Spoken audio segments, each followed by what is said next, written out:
The following podcast is part of a certified educational activity titled Optimally Sequencing Modern TKIs in GIST. Expert perspectives from an interprofessional sarcoma team. Access the entire activity and complete the post-test at peerview.com/CPH860. Downloadable slides and practice aids are also available. Welcome to this educational activity, Optimally Sequencing Modern TKIs in GIST, Expert Perspectives from an Interprofessional Sarcoma Team. I'm Dr. Michael Heinrich from the OHSU Knight Cancer Institute in Portland, Oregon, and I'm joined here today with Dr. Margaret Von Maren from the Fox Chase Cancer Center in Philadelphia. Also joining me is Melissa Hojas, who is an oncology nurse specialist and an integral member of the care team, which is focused on managing patients with sarcoma and related malignancies at the Dana-Farber Cancer Institute in Boston. Thank you, Meg and Melissa, for joining us. Glad to be here. Today, we're going to be discussing how to optimally treat and manage your patients with advanced and/or metastatic GIST. We have here an expert panel of oncologists and a nurse specialist, all necessary members in our interdisciplinary cancer team that cares for our patients with GIST. In recent years, we've seen marked advancements in the treatment paradigm of GIST with the recent approval of Raptinib and Imatinib. As we are now able to prolong and individualize care for our patients, we also face much more complex management considerations, such as proper treatment selection and sequencing, as well as management of symptoms and adverse events. Therefore, the goal of this activity is to ensure that we collaborate as a team to effectively incorporate these modern TKIs into our clinical practice. Please remember to download the practice aids, which are point-of-care tools that we developed for this program. You'll want to refer to them throughout the activity. So let's get started. GIST is the most common GI sarcoma.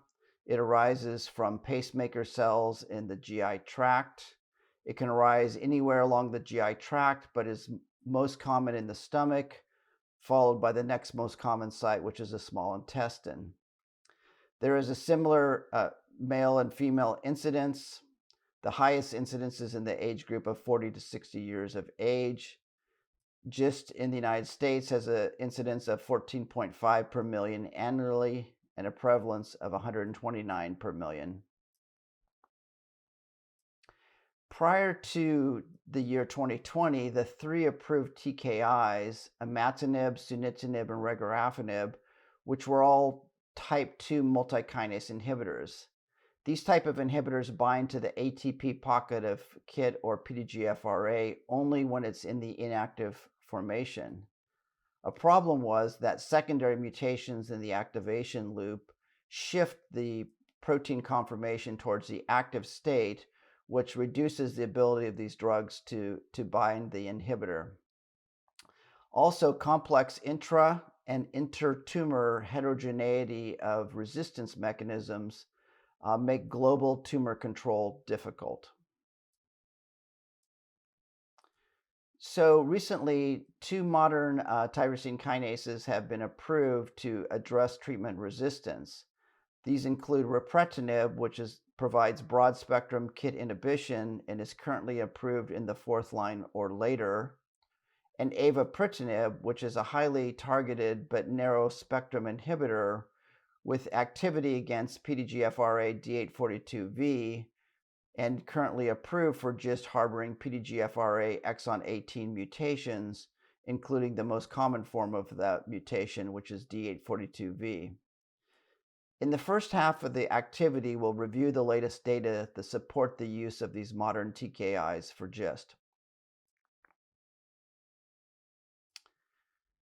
In order to adequately manage these TKIs across the treatment lines, it's important that we sequence them appropriately, but also that we carefully manage side effects in order that patients may stay on the adequate dose and be treated optimally duration-wise. To emphasize this, in the second half of the activity, we will discuss the importance of TKI management as well as practical considerations that help us to individualize our care for patients with GIST. So in the first part of this activity, we'll be talking about a new wave of selection and sequencing treatments for unresectable and metastatic GIST. GIST has at least 10 molecular drivers. Of these, activating mutations of KIT are the most common, found in 75% of GIST. The next most common targetable abnormality are mutations of PDGFRA, found in 10% of GIST. The next largest selection of the pie, but currently not optimally treated by any modality, are SDH deficient GIST, and then a variety of other molecular drivers, including loss of NF1 or activating mutations of BRAF, are found in less than 1% of GIST each. The mutations can influence the type of GIST that we see in different organ locations. So, for example, in the stomach, PDGFRA mutations are relatively common. It's seen in 15 to 18% of cases, whereas KIT exon 9 mutations are rare. The type of mutations can influence the type of GIST, which are seen in different anatomic locations throughout the GI tract. For example, in gastric GIST, KIT exon 11 mutations, PDGFRA mutations, and SDH mutations predominate. SDH mutations are not found with any frequency outside of the stomach, nor are PDGFRA mutations. In the small bowel, we see common occurrence of KIT exon 9 mutations in 20 to 25%, which, as we will discuss later, has some implications for therapy. And in rectal GIST are KIT exon 11 predominant, but KIT exon 9 mutations are also seen.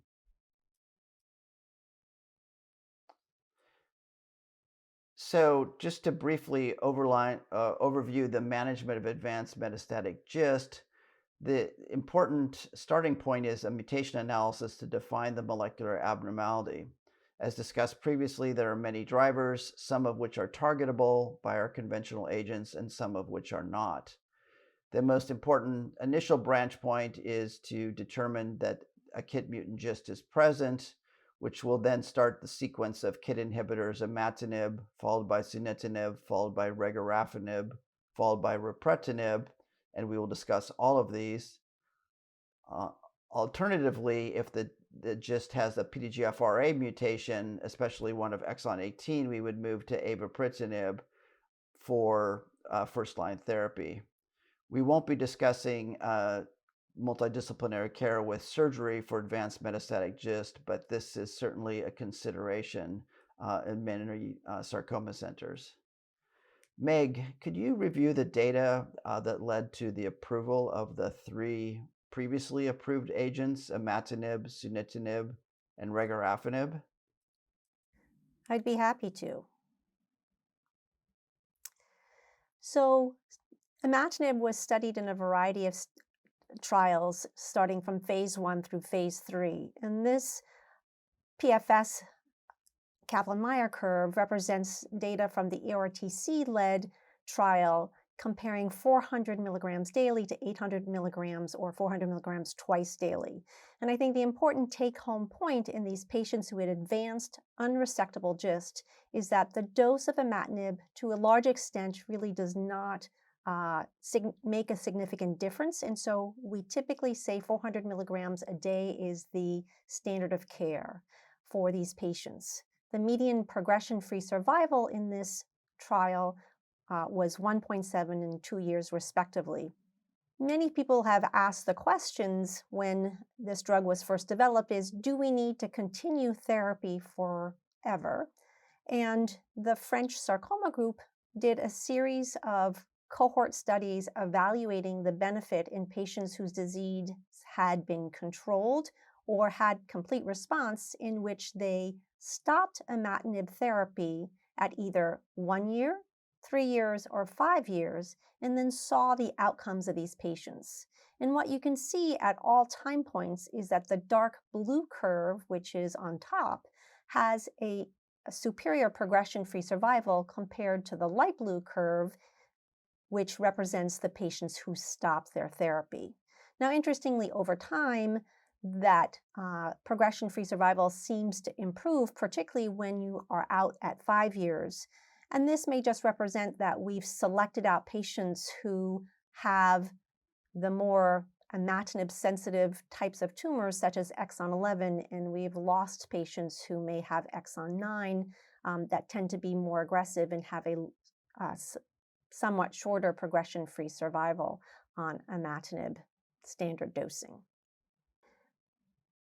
Dose escalation has been evaluated in patients who have progressed following 400 milligrams a day, and this progression-free survival demonstrates that patients can have some meaningful benefit to increasing the dose to 800 milligrams a day of about a median of 3 months.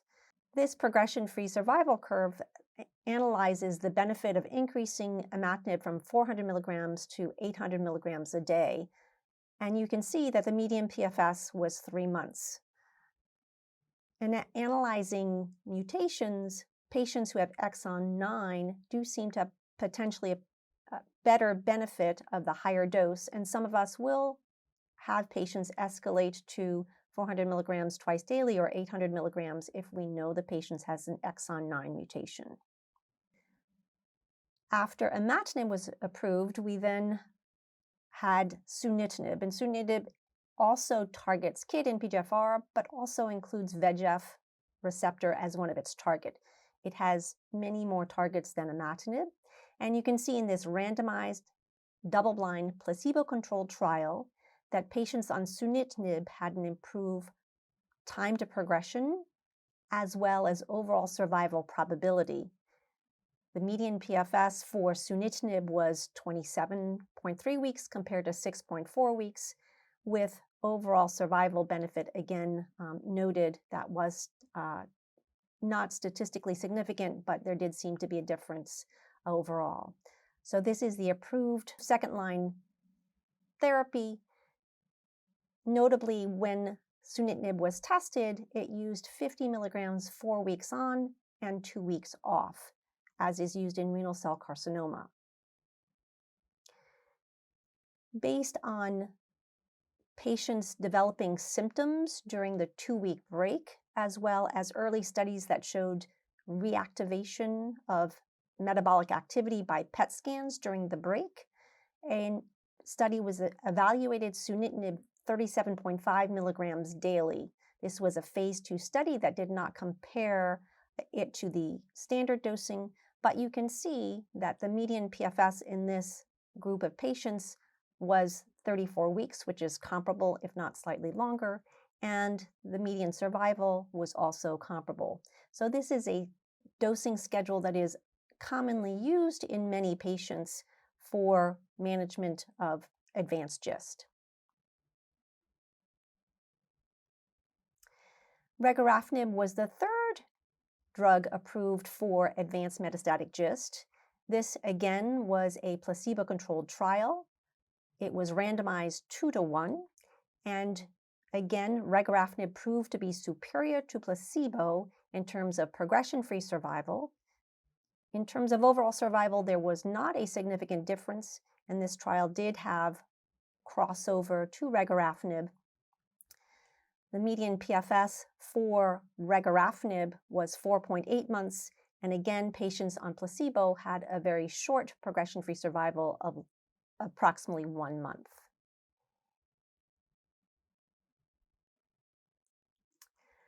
So we're going to move on and talk about the new agents. And Melissa, would you introduce the agents?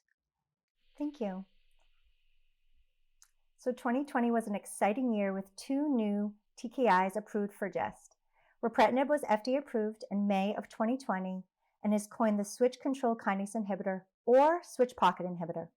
It provides broad spectrum inhibition of KIT and is indicated for patients in the 4th-line setting. Avapritinib was FDA approved in January of 2020 and is the first therapy approved for patients with GIST harboring a PDGFR alpha exon 18 mutation. And I'm going to turn it over to Dr. Heinrich, who will discuss the mechanism of action of Raptinib.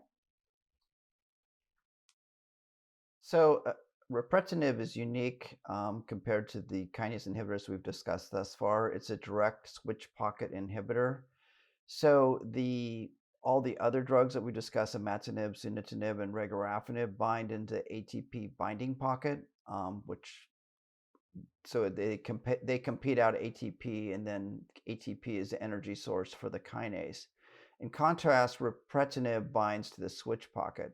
So the kinase has both an inactive conformation in which the activation switch is, and shown in blue, is pointed to the left, but in order to activate and signal that whole activation switch needs to switch over to the right. But Raptinib fits into sort of the hinge there, and it keeps the movable activation switch from moving from left to right or inactive to active, respectively. Compared to type 1 or classical type 2 inhibitors, Raptinib binds potently and durably to KIT and PDGFRA, and at least in vitro inhibits all mutant forms of KIT, which have been described and relevant to drug resistance in GIST. So, May, could you discuss the Invictus study and the clinical results with Raptinib in advanced GIST? I'd be happy to. This trial was a study comparing Raptinib to placebo. It was randomized 2-to-1 and was double-blinded. Patients who were previously treated were enrolled, and they had to receive all of the approved agents at least, and some patients had received more than that. Patients were stratified based on whether they'd received 3 or more prior therapies, as well as by their performance status, ECOG 0 versus 1 or 2. And the primary endpoint of this study was progression-free survival, along with multiple secondary outcomes as noted on the slide. First, let's look at the patient characteristics. We can see that these patients had a median age of 59 or 60, which is what we anticipate in this patient population. There were slightly more men in this study, and interestingly, in many studies we do see that, and even though we think that the incidence is approximately the same. The majority of patients in this study were white, with about half of the patients coming from the United States. Most patients had a good performance status, and the patients had, most of them, only received 3 prior lines of therapy, and this actually was pre-specified in the protocol. When we look at the breakdown of mutations, the most common primary mutation was exon 11, followed by exon 9, with a variety of others which were much less common.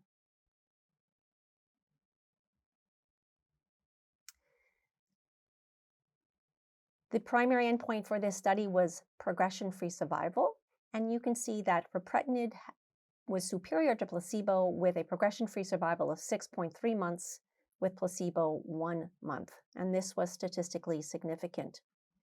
Looking at response rate, the response rate for Raptinib was approximately 12% in this study, and if we look at progression-free survival over time, we can see that 50% of the patients had not progressed at 6 months, approximately 22% at 12 months, and there were still patients ongoing with disease control at 18 months. The duration of response of patients who did respond was quite long, with the median described as 14.5 months. In a subgroup analysis looking at factors having to do with the patient prior therapy, where the patient was derived, as well as race and performance status, we can see that there were no factors that did not favor Raptinib in terms of benefit for the patient compared to placebo. Looking at overall survival, Raptinib patients had an overall survival median of 18.2 months versus placebo patients where it was 6.3 months. Some of the placebo patients were able to cross over to receive Raptinib, and their median overall survival was 10 months. This shows that Raptinib is a very effective option for fourth-line therapy in patients, and as will be discussed, this is regardless of mutation status.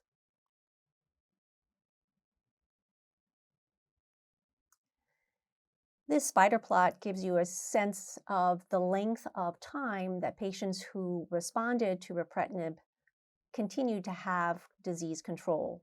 And you can see in some patients this has been quite lengthy, extending beyond 2 years.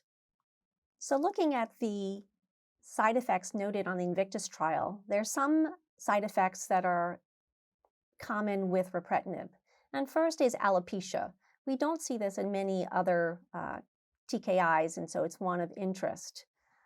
Patients can have fatigue, nausea, but in general, if you look at grade 3 side effects with Raptinib, the incidence is quite low with the exception of abdominal pain, which may or may not reflect the drug itself. Most treatment adverse events were grade 1 or 2. The common events greater than 15%, which were treatment related, are shown in the table. And there are additional grade 3 and 4 treatment emergent adverse events in greater than 4% of patients, included hypophosphatemia and lipase. And most of these, while important on a piece of paper looking at the lab value, in most patients were asymptomatic. When we get to our next section, we will have Melissa discuss in more detail the management of these side effects. Stay tuned.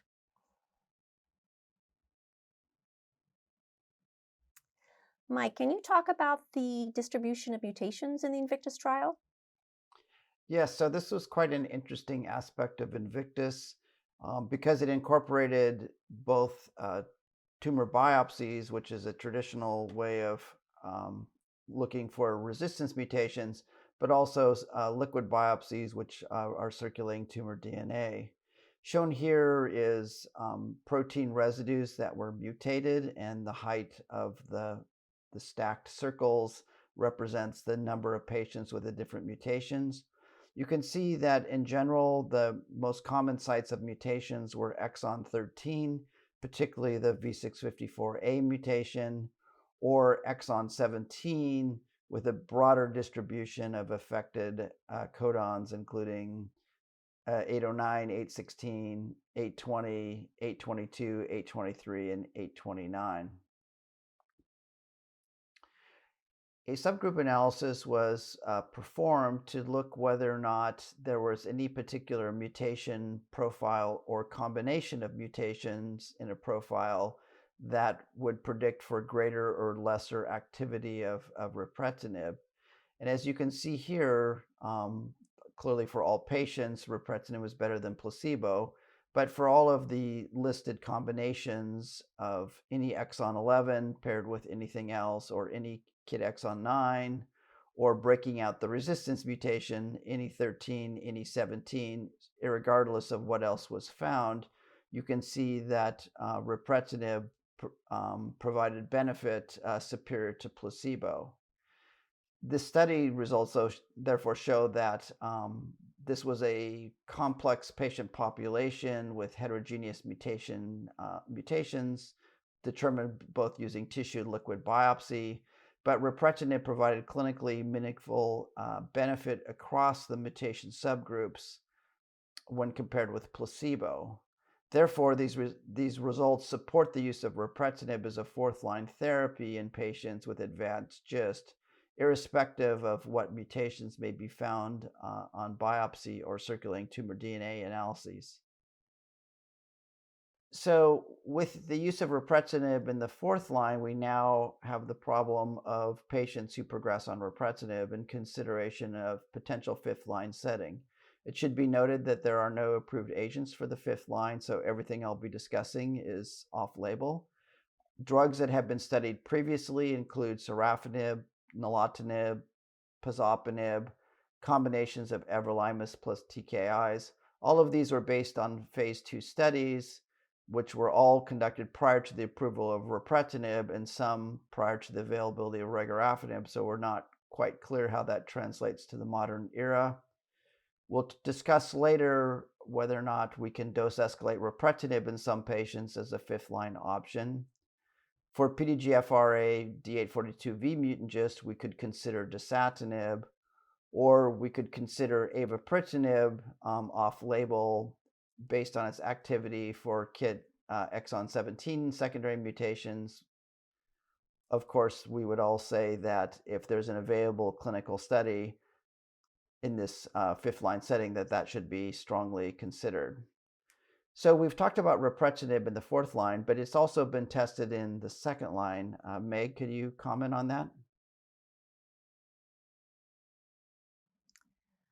Sure, we have limited information on this study, but the INTRIGUE trial randomized patients in an open-label fashion between Raptinib, 150 milligrams daily, continuously for 6 weeks, to Synitnib, using the FDA-labeled approval dose of 50 milligrams once daily for 4 weeks on and 2 weeks off.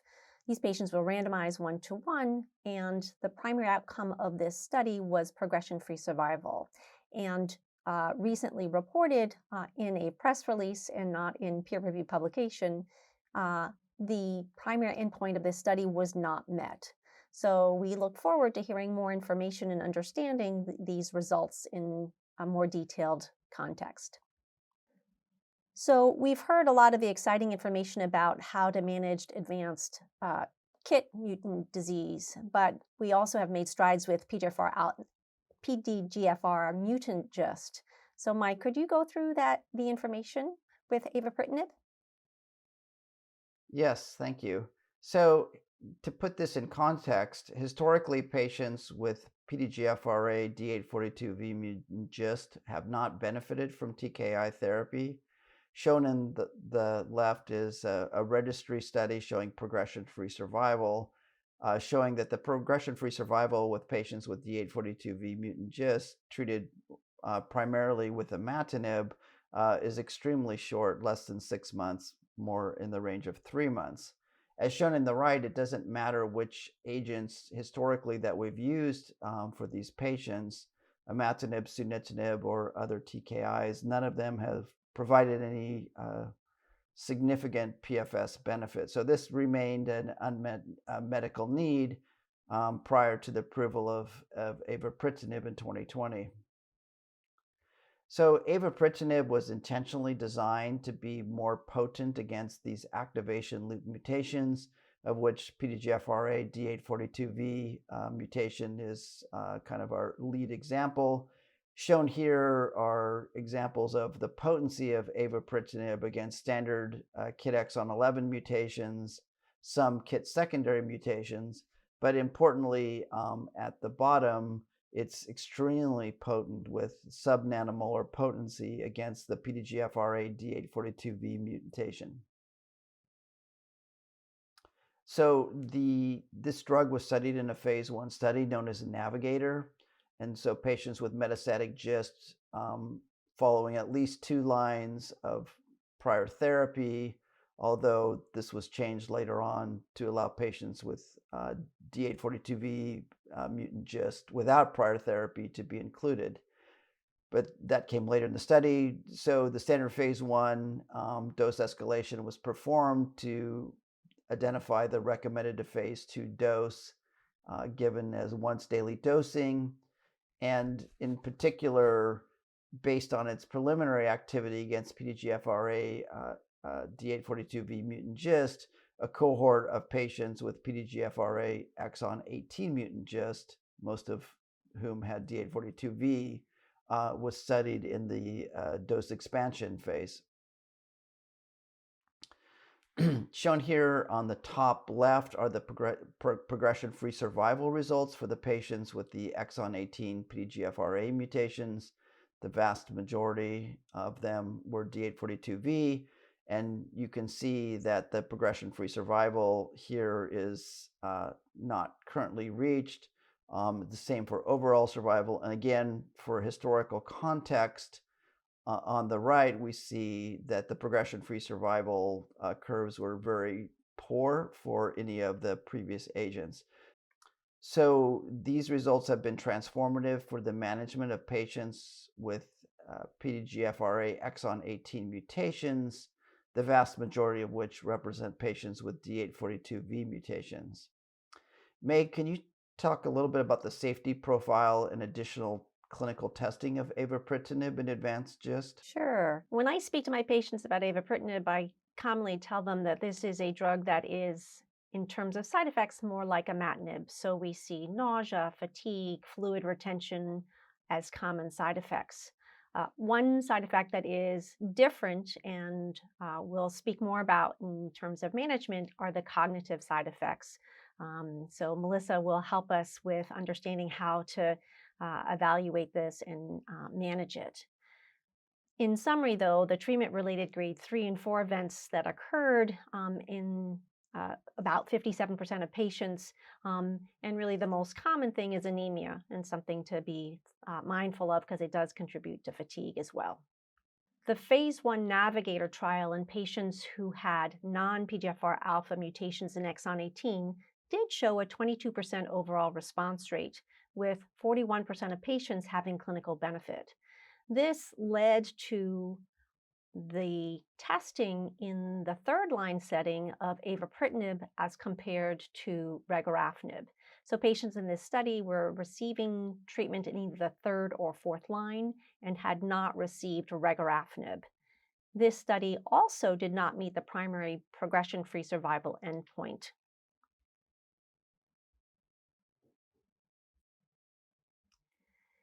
So in thinking about, are there other strategies that are being evaluated or looked at, looking at the data or trials that are ongoing, there have been studies looking at the role of immunotherapy, combining nivolumab and ipilimumab. There have been some clinical benefit, but no significant responses. Cabozantinib, which is another targeted TKI with activity against KIT as well as VEGF receptors, has in a phase 2 trial showed a progression-free survival of 5.5 months and overall survival of 18.2 months in patients who had progressed against Imatinib and Synitnib, which is significant in terms of that line of therapy. In terms of toxicity, this might be slightly improved compared to Rugarafnib, but has not been tested in a phase 3 setting. Combination therapies have also been evaluated with TKIs, and this includes Imatinib with Imatinib, which is a MEK inhibitor, and shown some response, as well as PLX 9486 combined with Synitnib in a phase 2 trial, showing a median progression-free survival of 12.1 months, which is quite exciting and is leading to a phase 3 trial in the second-line setting. Rugarafnib and Imatinib is being currently studied with a MEK inhibitor, and there is a study that's looking at Rugarafnib in the first line. Lastly, DS6157A is an antibody conjugated to a topoisomerase inhibitor, which is being evaluated in patients with advanced GIST.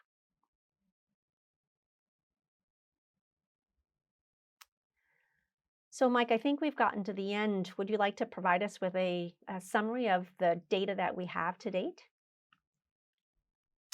Yes, so this is a very exciting time for GIST. I think the important takeaway message would be the treatment of GIST is no longer one size fits all. We need to be mindful of the line of therapy, but also be mindful of PDGFRA mutant GIST now has its own drug, avapritinib.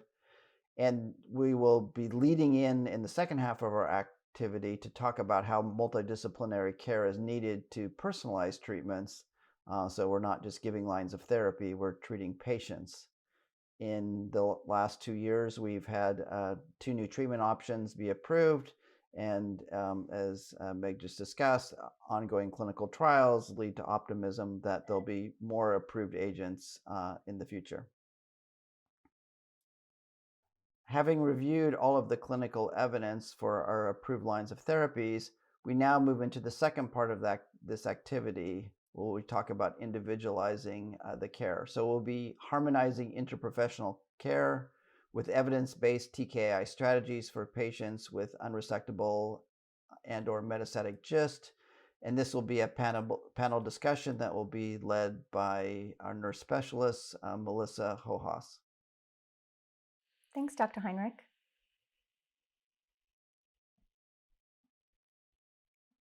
Care starts before treatment.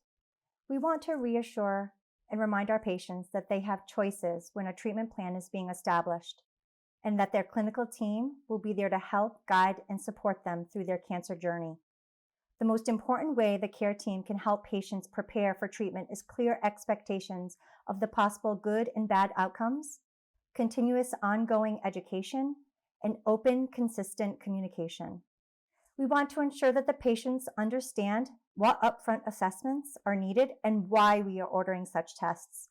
There are many different types of testing required for the management of GIST, such as routine blood tests and scans. And it's important to clarify and explain to patients that these tests may be more frequent at the beginning of treatment. For example, blood work may be done weekly, every 2 weeks, monthly, then every 3 months. And for scans, the patient's oncologist or clinic team will select the most appropriate time frame for imaging tests to detect potential recurrence or tumor status changes for that individual. The patient should understand the importance of biomarker or mutational testing and repeat testing if indicated.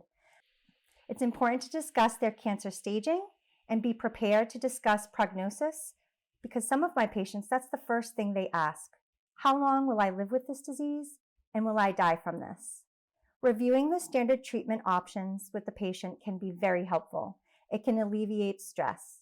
Knowing this information upfront can provide relief that there are more treatment options down the road if they should develop treatment resistance or progression of their disease. Other important considerations include assessing your patient's nutritional status. What is your patient's typical diet?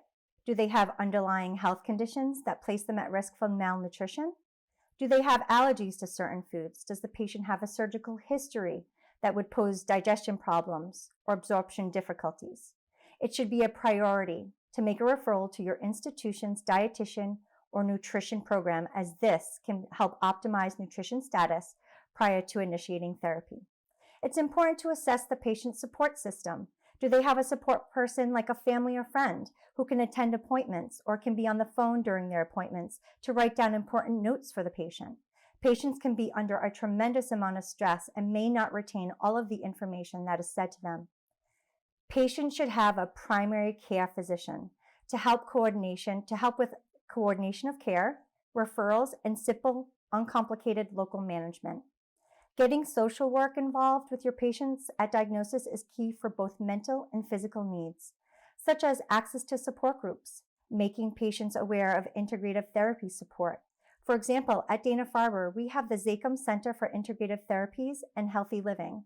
This center offers services like acupuncture, massage, Reiki, and yoga classes. Social work can help with talk therapy.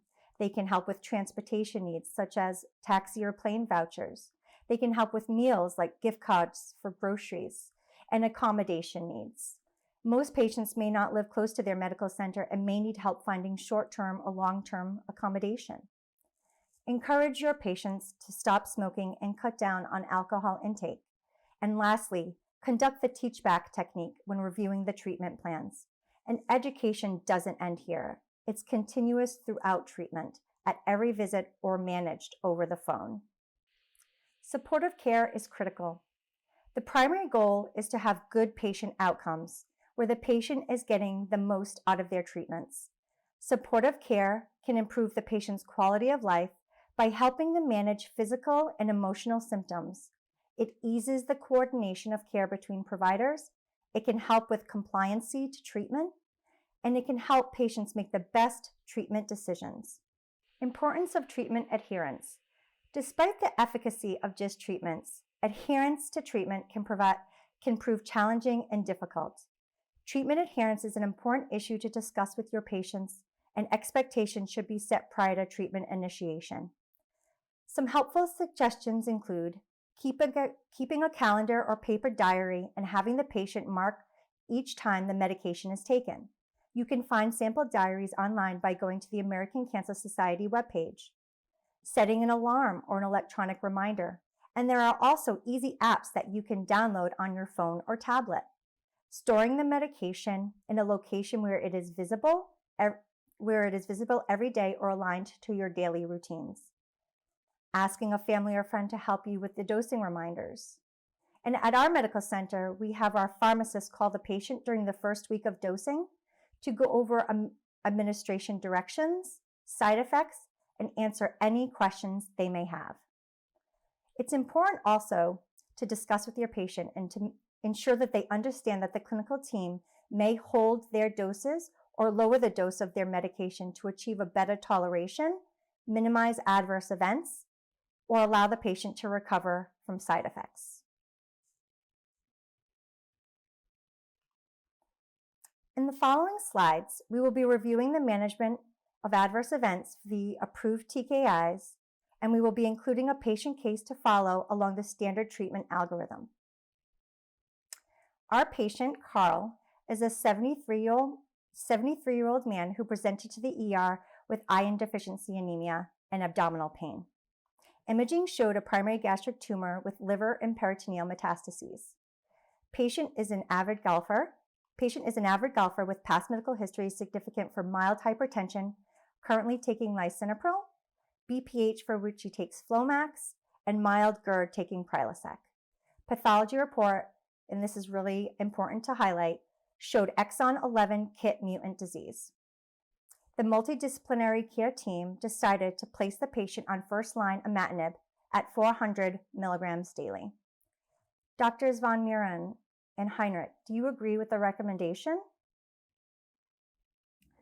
I certainly do. This patient has metastatic disease, and upfront treatment with a tyrosine kinase inhibitor that's going to treat all of the disease makes perfect sense to me.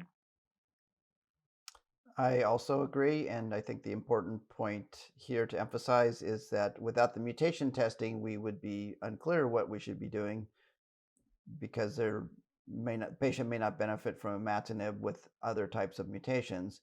For KIT exon 11 mutant GIST, we know that this is the subtype of GIST most likely to respond, and we know from randomized phase 3 studies that 400 milligrams is the appropriate target dose.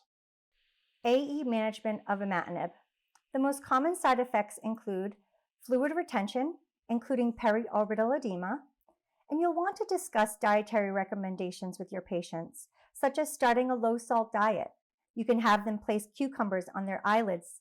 This can help soothe puffiness and can also have a hydrating effect, reducing dryness and redness. Encourage patients to sleep with the head of the bed elevated, and you can also add an occasional diuretic to their medication regimen. Diarrhea. Patients may need to change their diet. The BRAT diet can be helpful to minimize symptoms. Encourage the patient to increase their oral intake of non-caffeinated beverages and add anti-diarrheal medications. Nausea.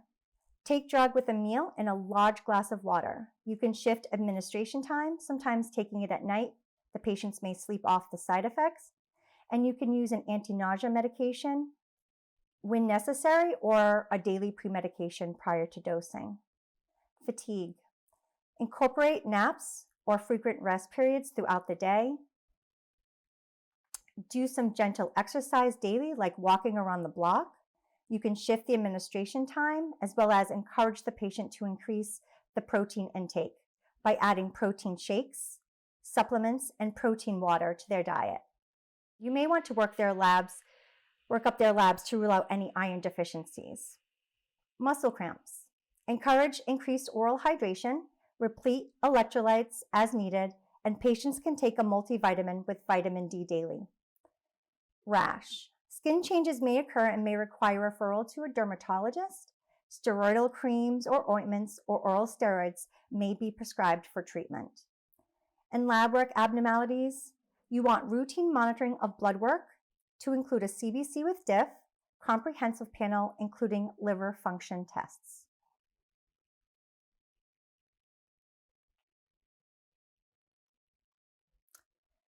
So Carl was on Imatinib at 400 milligrams daily, and he was also placed in IV iron infusions to treat his iron deficiency anemia. Carl tolerated Imatinib very well. AEs included minimal fluid retention, especially periorbital edema, mild muscle cramping, and intermittent mild to moderate fatigue. After 3 years, there was growth of some lesions consistent with resistance. Dr. Van Muren, what would you recommend now? I think in general, when we see a patient like this, we assess how much of the disease is changing. And certainly if there's multifocal progression, we think this may be time to change the dose of Imatinib or switch the therapy to a different agent, that being Synitnib. Some patients feel very strongly that Imatinib has worked for them for such a long time that they really want to try escalating the dose from 400 to 400 twice a day or 800 milligrams. But as we discussed, that in general provides a limited time frame for disease control.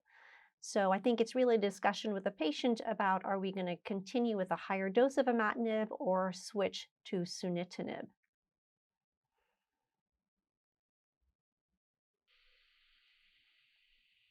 So Carl was then placed on Synitnib, 50 milligrams taken once daily on a schedule of 4 weeks on treatment followed by 2 weeks off.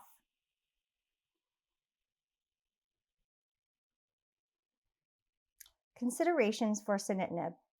Upon progression of Imatinib, an important discussion you can have with your patient is administration compliance. Were they taking the medication at the prescribed dose? Did they miss any doses? And if they were compliant, then you know switching to the next therapy is the best option. I've seen a variety of ways that Synitnib can be administered. The recommended dose of Synitnib is 50 milligrams taken once daily on a schedule of 4 weeks on treatment followed by 2 weeks off. Some of my physicians will start the patient at a low dose and increase as tolerated. And at our institution, we found that placing patients on continuous dosing schedule without breaks appears to be better tolerated. Side effects of Synitnib include hypertension. At the start of treatment, patients should monitor their blood pressure daily using a log to document the readings. Monitor for symptoms such as headache and dizziness, and you can initiate or add additional antihypertensive medication. Hand-foot reaction or palmar-plantar erythrodysesthesia. Prevention is key. Have your patients start by using thick emollient creams such as Aquaphor, Udder Cream, Bag Balm, or CeraVe, and you want them to apply it to their hands and feet daily at the start of treatment. If pain, redness, or peeling occurs, patient might need to start using creams that contain urea, either over-the-counter, Eucerin with urea, or a prescription strength. Instruct your patients to avoid activities that could irritate the hands and feet. This is not the time to be getting up on ladders or doing house projects using tools or hammers. Avoid hot showers or hot water when washing the dishes, and patients should be wearing comfortable shoes, not tight-fitting. Dermatology referral can be very helpful for these symptoms.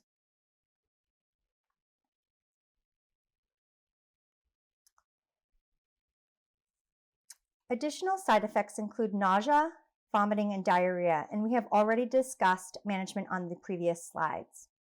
In addition to these symptoms, patients can also experience dyspepsia. You can instruct the patient to avoid spicy or high acidic foods, and patient may benefit from eating small, frequent meals throughout the day. And lastly, prescribing a PPI or antacid can be helpful.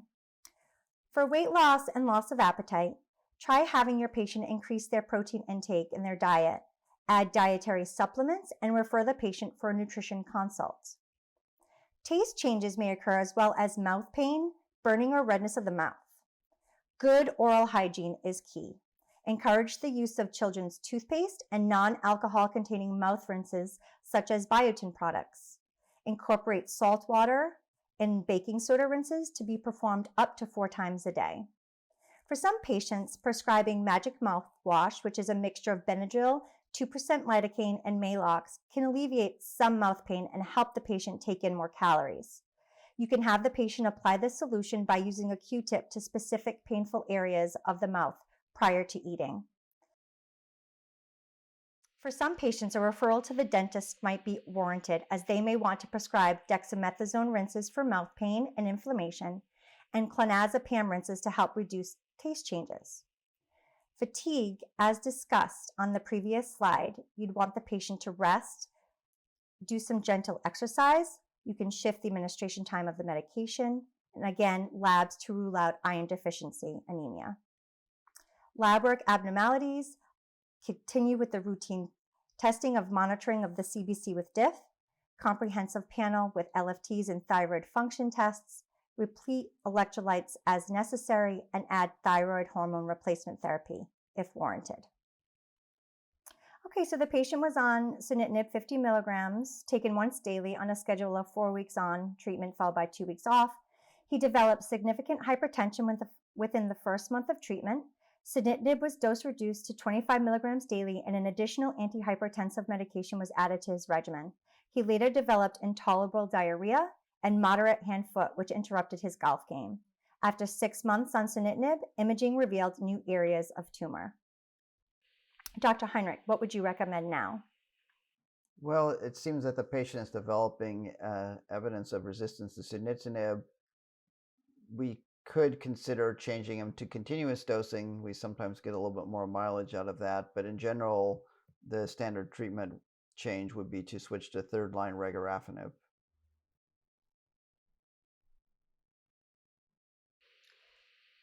So the patient, Carl, was placed on Rugarafnip, prescribed at 160 milligrams, taken once daily for 21 days out of 28-day cycle, the FDA recommended dose.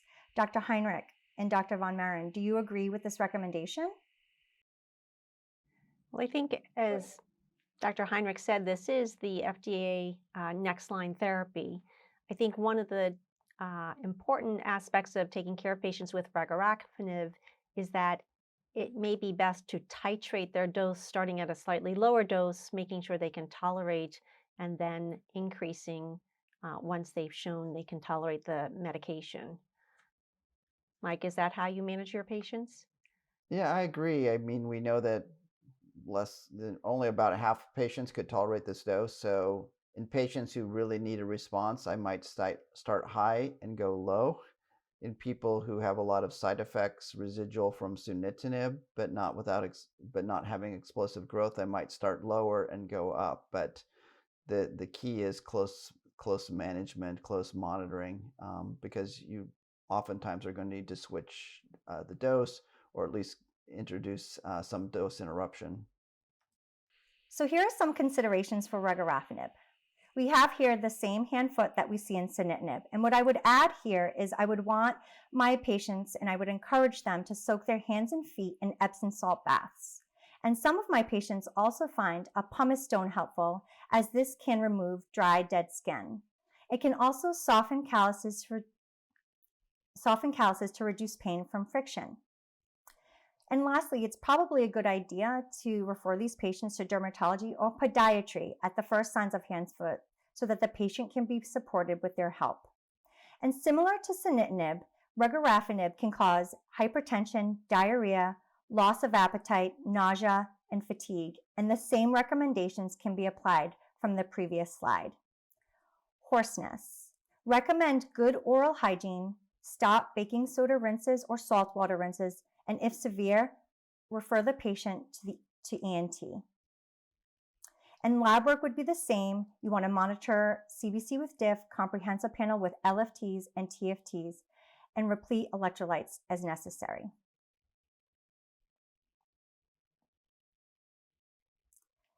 So Mr. C had some tolerability issues with Rugarafnip. He had grade 3 hypertension, painful callus formations on both hands and feet, moderate diarrhea with weight loss, and the patient's dose was reduced to 80 milligrams a day. Imaging at 3 months revealed progression of disease. Dr. Heinrich and Dr. von Maren, what would you recommend now? So we're eventually going to have to switch to Raptinib in the fourth line.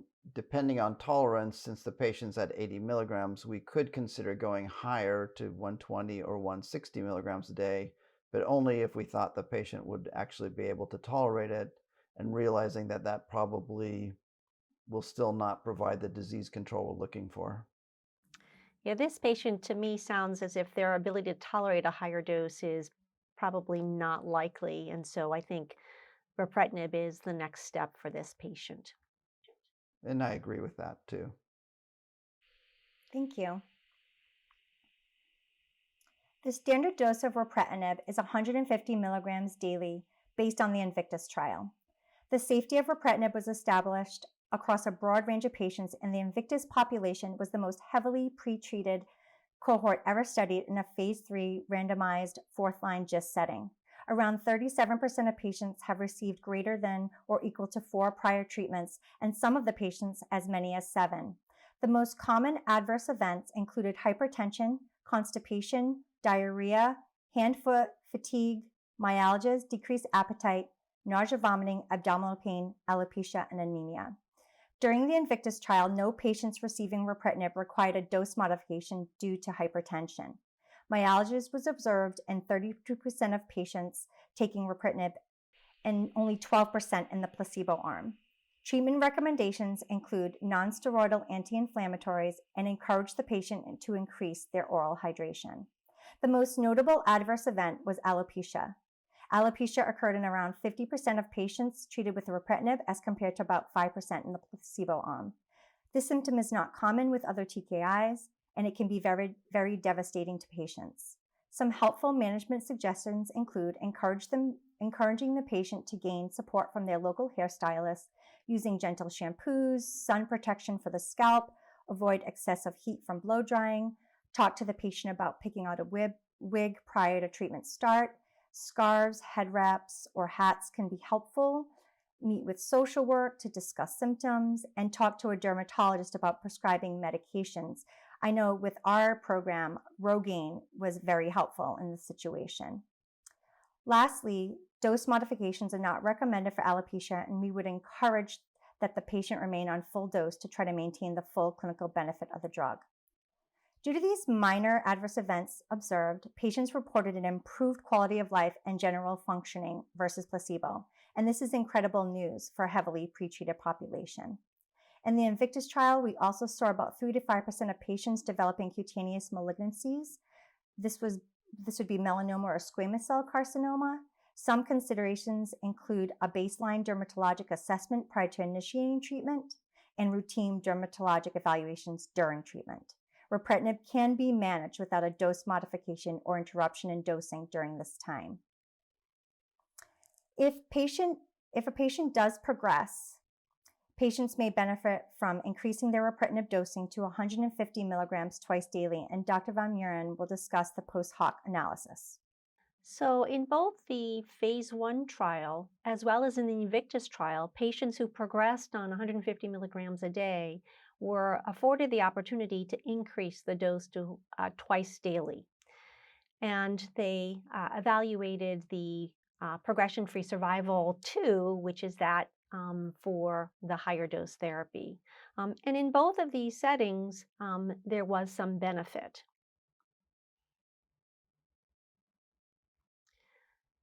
As you can see on the right-hand graph, which evaluates patients based on their first-line therapy, yellow being placebo and the bold green being Raptinib, that is the progression-free survival. Then the dashed lines represent patients who crossed over with a dose escalation. And you can see that there was continued benefit and improvement in additional overall survival benefit in both those who, in all patients who were able to dose escalate. The graphs on the left show the benefit in terms of progression-free survival and overall survival from in the phase 1 setting.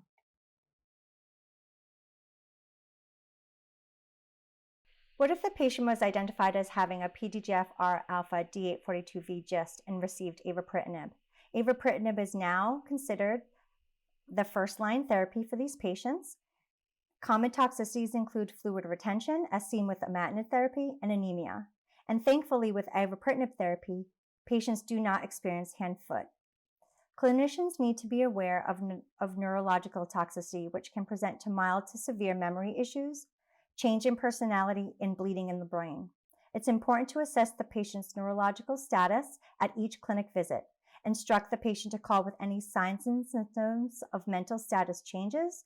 For example, including patients may say they are misplacing their keys or forgetting conversations, and some patients will have trouble concentrating and retaining information at work.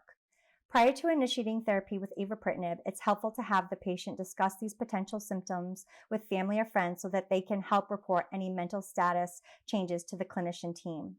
Early recognition is key, and holding medication and dose reductions can be helpful. If the patient progresses from first-line avapritinib, you can consider clinical trials utilizing dasatinib or raptinib. Supportive care gaps and shortcomings in current practice. We know that malnutrition is very common in patients with GIST. Consequences of malnutrition in cancer patients can include impaired functioning and quality of life, greater severity of cancer symptoms, decreased responses to treatment, increased treatment-related toxicity, and more frequent and severe complications, higher healthcare costs, and shortened survival times. Medical staff need to pay attention to and educate on the subject of malnutrition in patients with GIST to improve prognosis and reduce the consequences of cancer-associated decline. Collaborating with team members to enhance patient care. Because of the rapid changes in diagnosis and management of GIST over the years, it is essential to treat GIST with a multidisciplinary approach. The goal of care is to deliver the best treatment while also empowering patients and helping them maintain a good quality of life.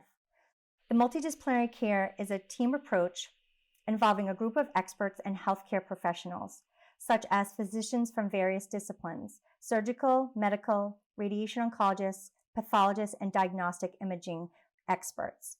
Other cancer care specialists include nurse practitioners, nurse navigators, research nurses, social workers, dietitians, and hospital pharmacists. The multidisciplinary care team should be in constant contact, working together to achieve the best possible outcome for the patient. Communication is key.